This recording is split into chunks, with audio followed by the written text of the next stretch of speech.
Come, let us spill this already spilled juice and get into some entertainment news. So I made videos on Uthando Nesthembu, right? I did Uthando Nesthembu Uncut, and I also did the recent episodes of Uthando Nesthembu. The aim was just to share with my TikTok viewers or my TikTok friends to say this is the opinion that I had on the episodes. I am now sharing them with you. Please let me know what you think of the episodes that have played. And do you think Uguti Umseleku still has the power to keep this as tempo going? Do not forget to like, share, and subscribe as you enjoy my TikTok videos. Basaman Likai, a disclaimer yesterday about Tembu. I'm not in one. I'm just invested in this dynamic relationships. I love marriage, and Uthando Nesthembu is one show that has shown us marriage thus far.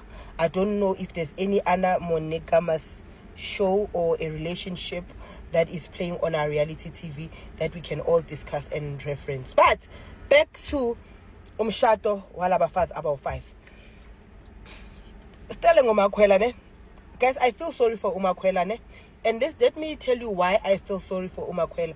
I feel sorry for Umakhwela because I can tell your husband loves you, but everybody, your in-laws don't love you. Your husband is for you, but everybody else does not love you. You know, I'm using the statement some in-laws because the sister wives are basically, my in-laws, I think. Right? Umseleku uthi uyamthanda lo muntu, umamkele lo muntu, uhappy ngalo muntu, but the in-laws are not there. And it's because of that Umseleku cannot stay with her under the same roof, and for her to ensure ukuthi indlu kaMseleku is touched up, ama mistakes lapha nalapha bayalungisa, kube yindlu efuthumele, umuzi ofuthumele. You know, so I don't know these dynamics. Have you ever been in a relationship where your in-laws just hate you, but your man is for you? And how best can Umakhwela just get over this? Because I think even for her it's emotionally draining, more especially because there's a child involved.